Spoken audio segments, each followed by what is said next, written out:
Superciclos tecnológicos, termo da futurista Amy Webb, presente no SXSW, ocorrem a cada 50 anos. Eu sou o jornalista Pablo Miyazawa e vim te explicar melhor. É a transformação profunda da sociedade a partir da convergência de diferentes tecnologias. Para navegar um superciclo é necessário diálogo e regulamentação. Será que estamos preparados?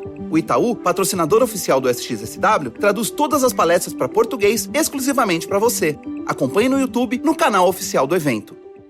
It's an Open Line Friday. Welcome. It's Eric Erickson here across the nation. The phone number, 877-973-7425. If you want to be on the program today, very happy to have you. We got a lot to talk about, including the speaker fight, but I do have to, unfortunately, continue the familiar theme that we've been stuck with all week.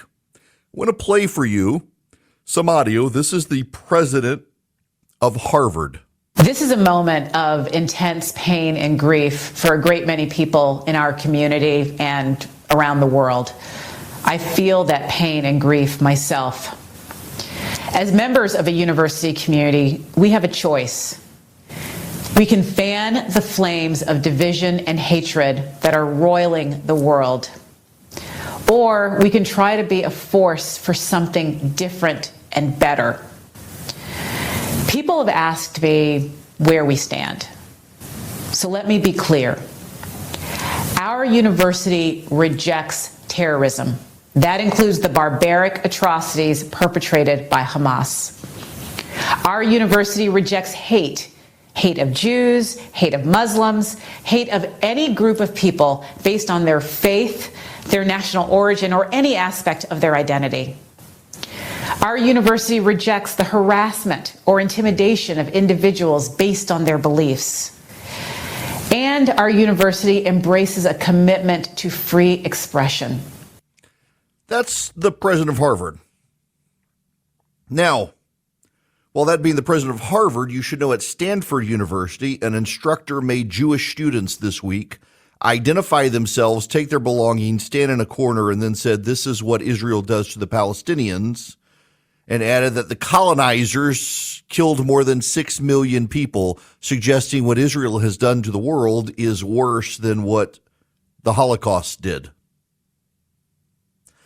I put all of this in perspective for you and then add in this. ABC News complaining about corporations not wanting to hire Hamas sympathizers. Listen to part of this report from ABC News. Over the crisis in the Middle East, students taking sides and clashing, while some CEOs are now saying they won't hire people based on their views in the wake of the Hamas attack. Selena Wang is in Cambridge, Massachusetts with more. Good morning, Selena.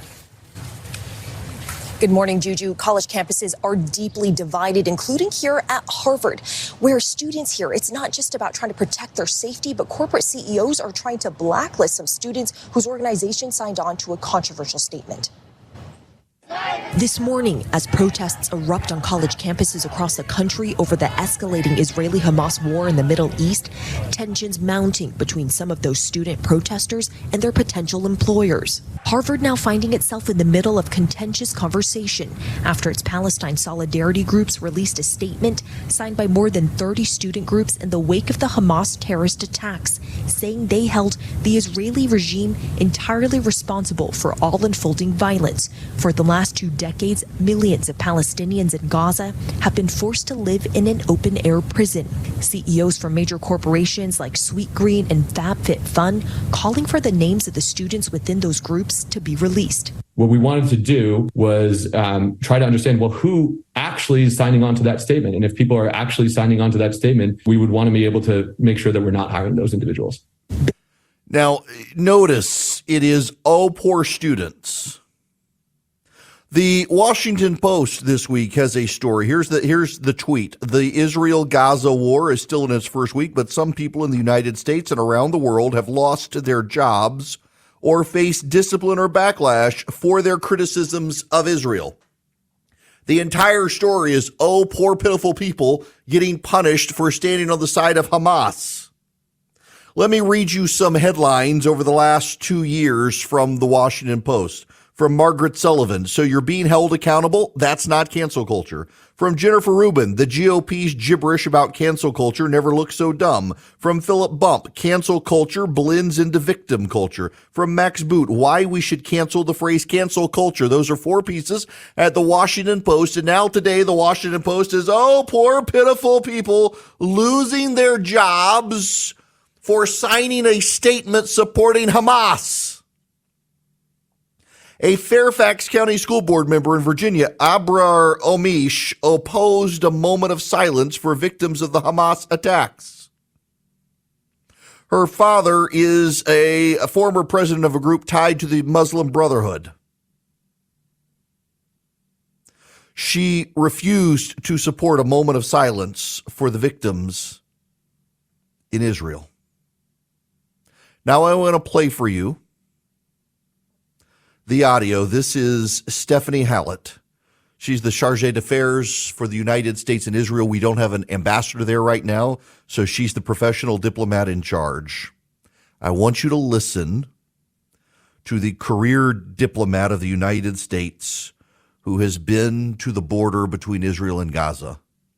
Stephanie Hallett here, the chargé of the U.S. Embassy. I'm here with our senior defense official and defense attaché, Captain Frank Schlereth.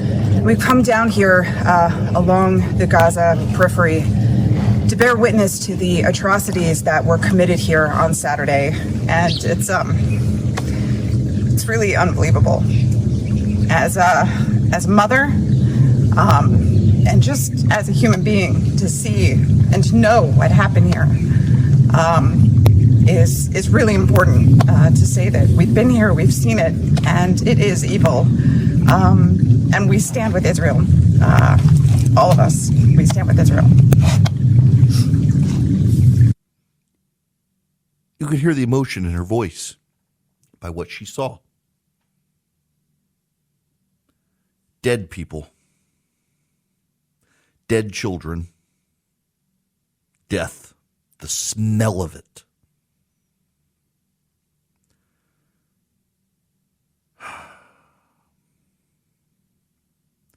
Y'all, I want to read for you a comment that was left on my Instagram last night by a model. This is what she writes. So Hamas broke through Israel's extreme, in all caps, protections, and then went around collecting newborn babies and then beheading them. Emoji of the chin stroking emoji. And how did they know where to find these Holocaust survivors you speak of? That.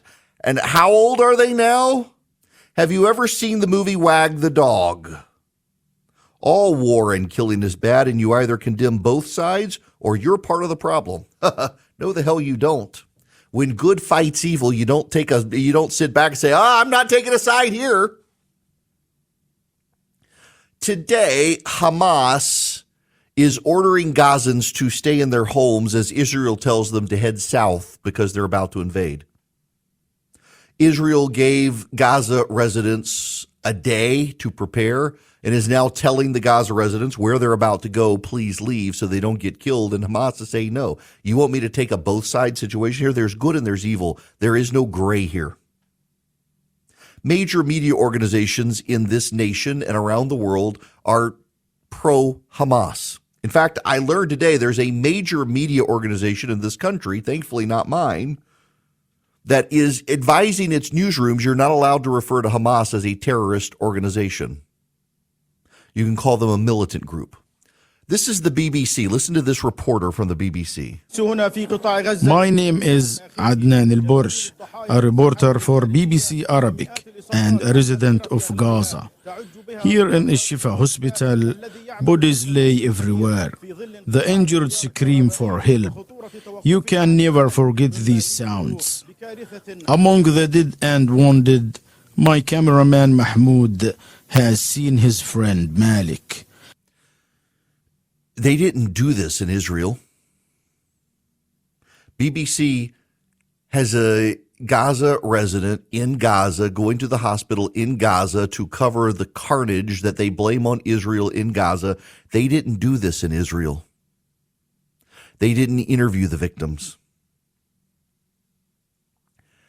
Many of you have long wondered, how is it that the Holocaust could happen? This is how. You have major media outlets in this country that cannot bring themselves to condemn Hamas or even call Hamas a terrorist group. You have major universities in this country allowing anti-Semitic protests on campus in the name of free speech. Do a thought experiment. Would they allow white nationalist students to march on campus after George Floyd died? Of course not.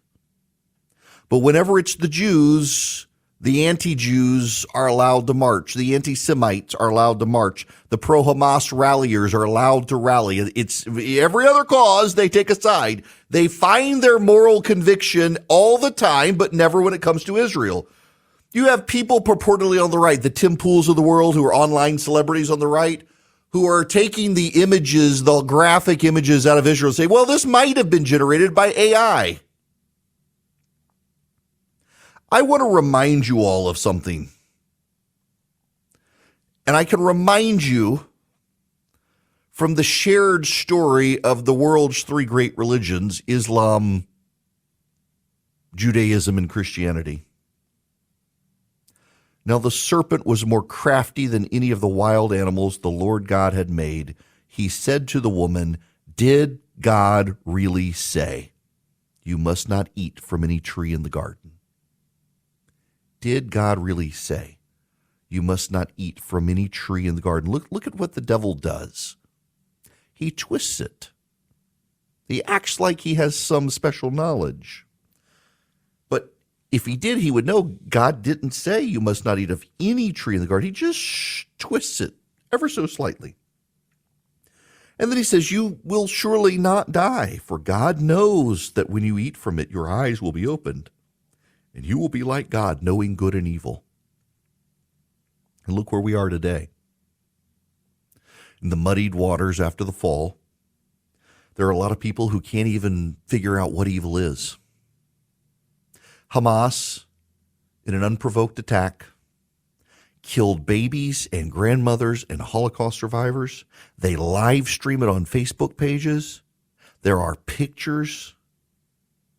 We see and have heard the interviews of the parents of the victims, of the survivors of the attacks. And you have a bunch of people online, a bunch of people marching in the streets, a bunch of people on television saying, did it really happen that way? How can we trust the media? How can we believe our own eyes? Maybe, Israel's response, that's bad too. We should condemn all of it. So here's the regular pattern. The terrorists get to kill the Jews, and when the Jews respond, it's both sides are so bad right now. We can't. How can we allow this to happen? We need a ceasefire now. Every time the good guys prepare to respond, evil says, oh, no, ceasefire. If you're on that side, I do want you to know you're on the side of evil. I do want you to be very clear here. If you believe Israel cannot respond because of collateral damage, you are on the side of evil. Evil provoked this. Hamas is an evil organization. They killed women. They raped women. They killed children. They raped children. They killed Holocaust survivors who they found in the streets of Israel. They killed the young. They killed the old. If you say, Israel can't respond now because there may be collateral fallout, there may be innocent people killed, Israel worked to allow the innocent people to flee before attacking. Hamas refused to allow them. If you can't see that, if you can't recognize that, you're on the side of evil. You want to see how the Holocaust happened? The Holocaust happened by people who believe in their own innate goodness, refusing to take the side of good, and instead throwing up mud and smoke, say they don't have to see what actually happened, so they can abdicate their own responsibility for the truth. That's how the Holocaust happened. And you can see them trying to have it happen again. They do not like the Jews. They do not like Israel. They are anti-Semites, and they're behaving like the devil in the garden. Did this really happen? Did God really say? They're on the side of evil. There are only two sides here. You deciding to sit it out and say, well, both sides are bad, you're on the side of evil, and you need to look in the mirror and just call yourself evil, because that's what you are. Hi there, it is Eric Erickson here. The phone number, 877-973-7425. If you want to be on the program, I'm very happy to have you. I need to point something out to you. Just follow along with me here.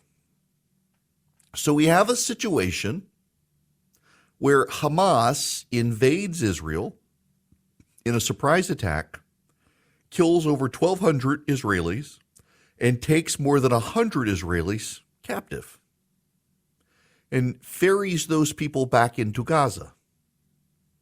Notice what the American left and anti-Semitic response is. Not for Hamas to surrender and give back the captives. It's for Israel to stand down. Notice that's what's happening.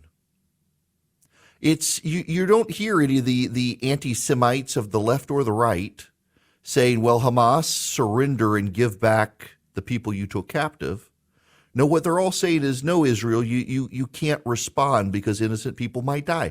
What about the innocent Israelis who were kidnapped by Hamas? Notice how the people who are attacking Israel don't care about those people, because it's not about right or wrong or good or evil. It is about their support of Hamas, which in fact actually is evil. They don't like Jews. They don't like Israelis. This is so much bigger than the nation of Israel. Put it to you this way. In New York, the governor of New York advised Jewish schools to close today because of Hamas's threatened day of violence. Why should Jews in New York be worried if this is about Israel? All you have to do is think about it, and you realize how much of it is about, it's not that they hate Israel, it's that they hate the Jewish people. Now, let's talk about something I love, Stamps.com. Used them yesterday. It's handy. You get great discounts from the post office and UPS, up to 84% savings. You can not only find the cheapest way to send a package, but you can find the fastest way depending on what you need. And you can schedule pickup at your home or office. Literally yesterday, I mentioned this on radio, I had to send a package and I didn't have time to go drop it off. So I just summoned them. They came here, they picked up the package. I already had it labeled. It was weighed. They just took it. I never even saw them. They just took the package and it was delivered today. I've already gotten the confirmation that it was delivered today. It works. And it saves you money and time, and you don't have to stand in lines. Right now, you can go to Stamps.com. You can sign up for an unbelievable offer by clicking the microphone and putting my name in, Eric. You get a 4-week trial, free postage, a free digital scale. There is no long-term commitment. There is no contract to sign. You go to Stamps.com, you click on the microphone, you put in my name, Eric, E-R-I-C-K. You start saving, you bypass lines, you get stuff shipped, and you're good to go. Stamps.com. Click on the microphone, put in my name, Eric, E-R-I-C-K. Bari Weiss has this tweet out. The goals of Hamas are so complex we can never understand them. They are riddles wrapped in poems, wrapped in watercolored paper mache. No one can know for sure what Hamas means when it says this in its charter document, quote, the entire planet will be under our law. There will be no more Jews or Christian traitors. You know, if you go on YouTube right now and you say something that they don't like about transgenderism or about COVID, they'll turn off your account. They're allowing Hamas's leader to go on YouTube and call for death to the Jews. Keep that in mind, my friends. Keep that in mind. It's sad that we're at this point. It's sad that we're having to deal with what amounts to monsters. It's sad, too, that we've got to deal with just the insanity out there. There's so much that I would, and I do, by the way, just so you know, I do intend to talk about other stuff. There's a lot, including on the speaker's race, that we've got to get to today. But it's mind-numbing. All of this stuff is just insane. Now, today is also an Open Line Friday, which is actually kind of good. I've been waiting for this because I'm willing to talk about stuff that I wasn't going to talk about. But I know a lot of people also have questions on this. I do need to say one thing, though, and this actually is really important. Transcripts. The number of people this week who have asked for transcripts of portions of the show this week is I've never had as many requests. I don't have transcripts. There are companies out there that will do it, but you got to pay. I don't have the budget to do it. And frankly, a lot of the freebie services out there, my accent is incompatible with them. I guess if I talked in a British accent, it would be fine, but otherwise not. However, we record most of the monologues and we put them on YouTube. If you go to youtube.com/EW Erickson, you can find them, or you can find the podcast and take the podcast. If you want to pull the audio of the podcast and transcribe it yourself, God bless you.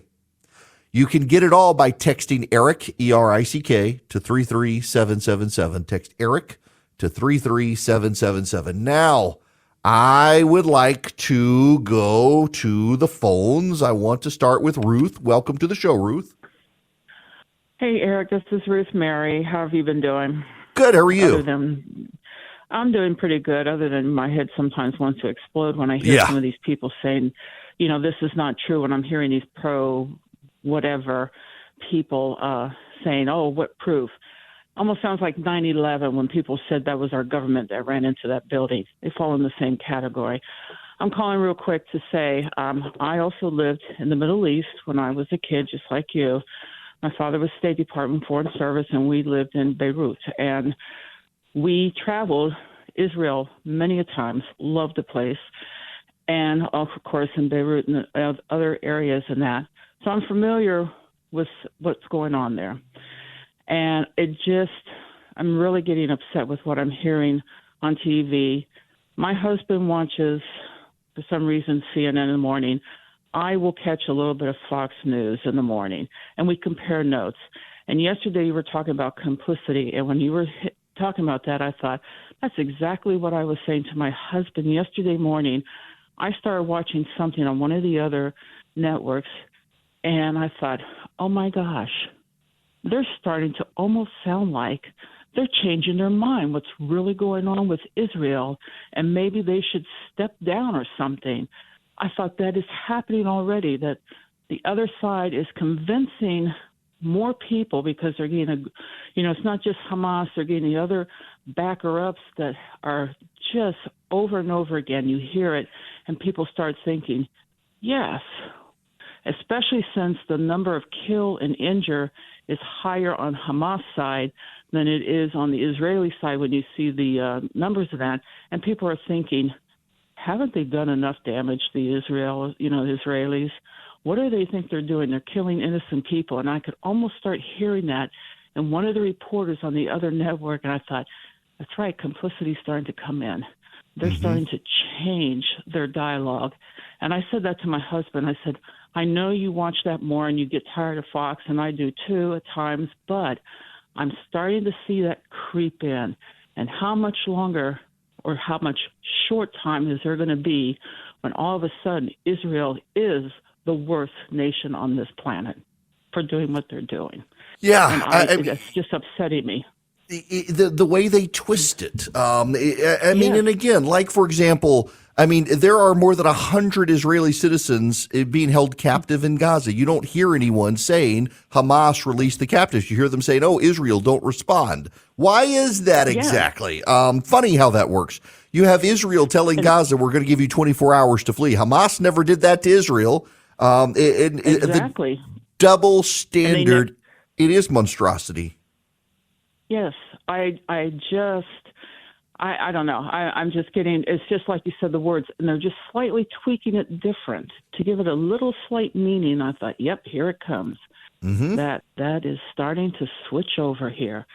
And I refuse to accept it. Like I said, I lived there. I know what it's like to try and get out of a country when you have to be evacuated and you have to leave things behind. I had to even leave my father behind because he could not leave being with the State Department. He had to stay there.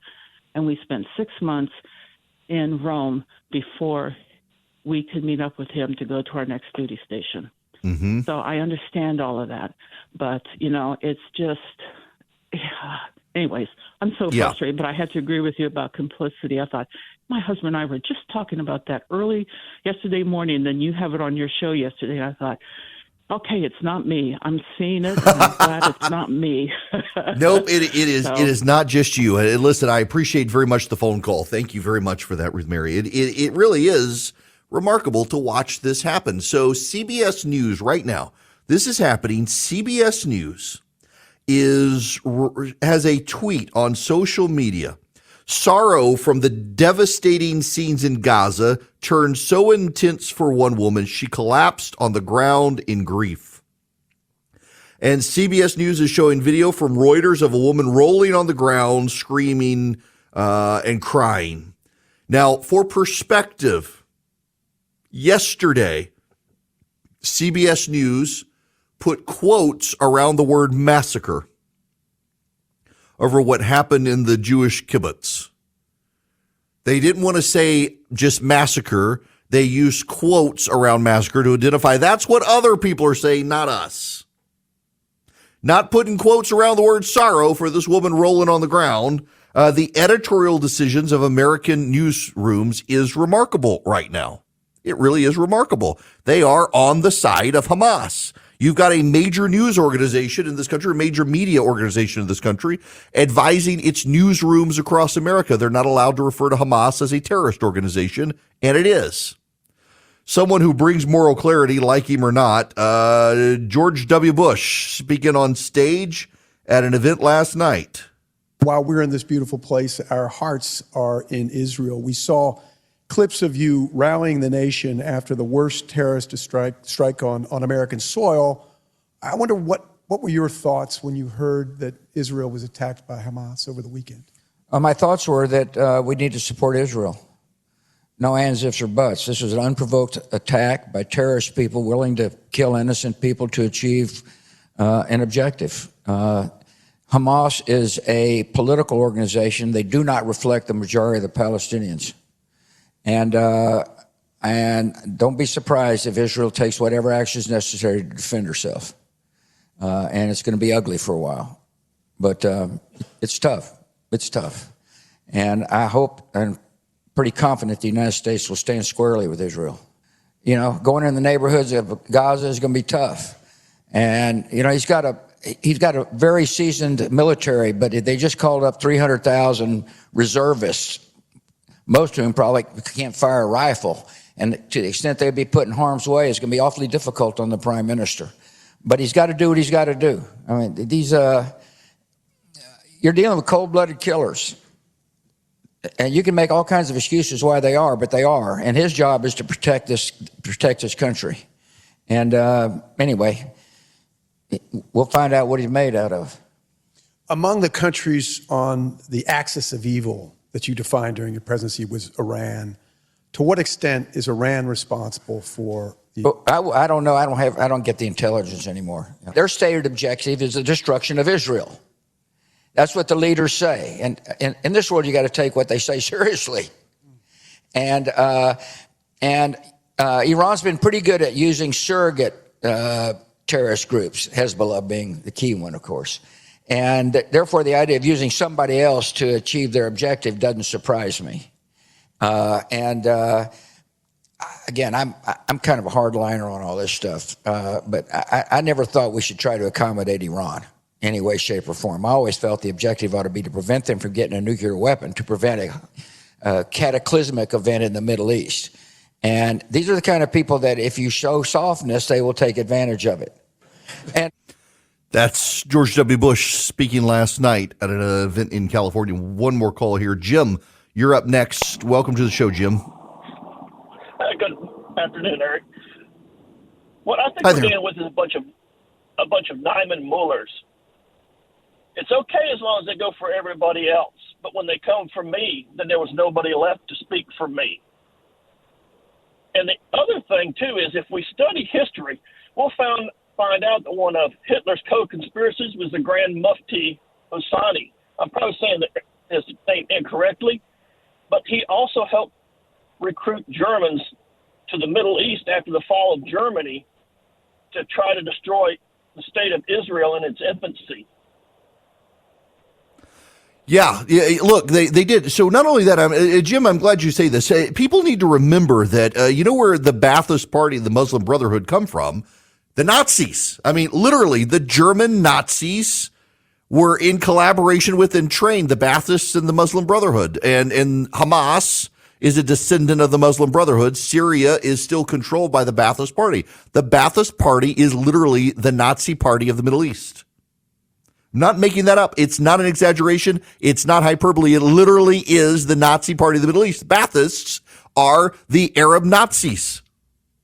Hamas descends from the Muslim Brotherhood, which was trained up by the Nazis. That's exactly what's going on here. That's exactly what's going on here. You need to stare evil in the face here, people. There's no both sides here. There's no both sides. Those of you who want it to be both sides, what are you doing? Like I said yesterday, you're adding complexity to avoid moral clarity. It is postmodern Marxism. You add complexity to avoid clarity. And the clarity is, on Friday, the Middle East was at peace. And on Saturday, Hamas sneaked across the border and started gunning down random Israeli citizens, taking 100 of them back into Gaza, killing over 1,200 of them. And now there's war. Who started it? If you say it's Israel because of their occupation, what you're really saying is that the Israelis returning after World War II to their ancestral lands, you think that's wrong. So are you on the side of the Nazis? You didn't want them to have land? What is this? You're adding complexity to avoid moral clarity. Hamas started this on Saturday. Israel has a right to end it and to finish them. Welcome. It is Eric Erickson here.